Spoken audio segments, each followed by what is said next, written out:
Ash, what is the Janus Henderson forecast now for the 10-year yield overnight? Barclays, HSBC, Morgan Stanley all slashing their forecasts.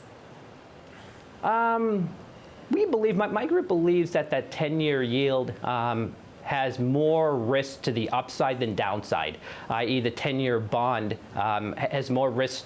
The upside risk, i.e. rates rising, is much greater than rates falling. So we see that 10-year right now sitting around, I think, 1.5%, likely residing in an equilibrium level closer to 1.75, 200 basis points within the next 6 to 12 months. All on the back end of inflation. We believe you're going to start seeing inflation. You're seeing it in the retail space.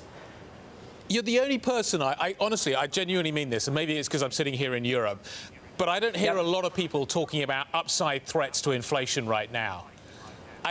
Do you feel that you are out on a limb on this one? I'm really curious because most people just see inflation for kind of all the reasons that you've laid out, the demographics, sort of technological, kind of all of these reasons. They see inflation remaining muted, and the Fed's talked about the kind of the symmetrical target. I don't often hear people talking about kind of a big upside inflation risk. Can you just kind of quantify that for me? Well, what's true in the capital markets that when you're an investor, first and foremost, you want to focus on what other people aren't focusing on. And a latent risk out there is inflation risk.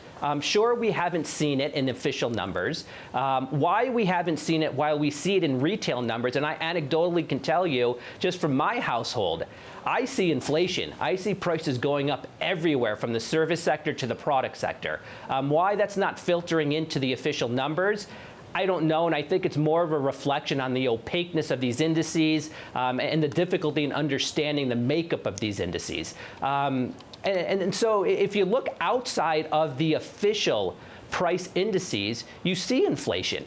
Like I said, you see it in retail basket product inflation coming out not just from Walmart, but coming out from Target and other big retailers here in the U.S.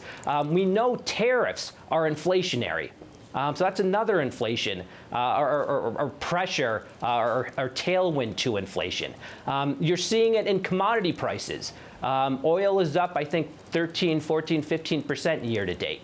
So there are inflationary pressures building. We're seeing it in the relative pricing of insurance contracts to protect people against an inflationary episode. Those prices of those contracts are suggesting that kind of inflationary pressures, while latent, are here.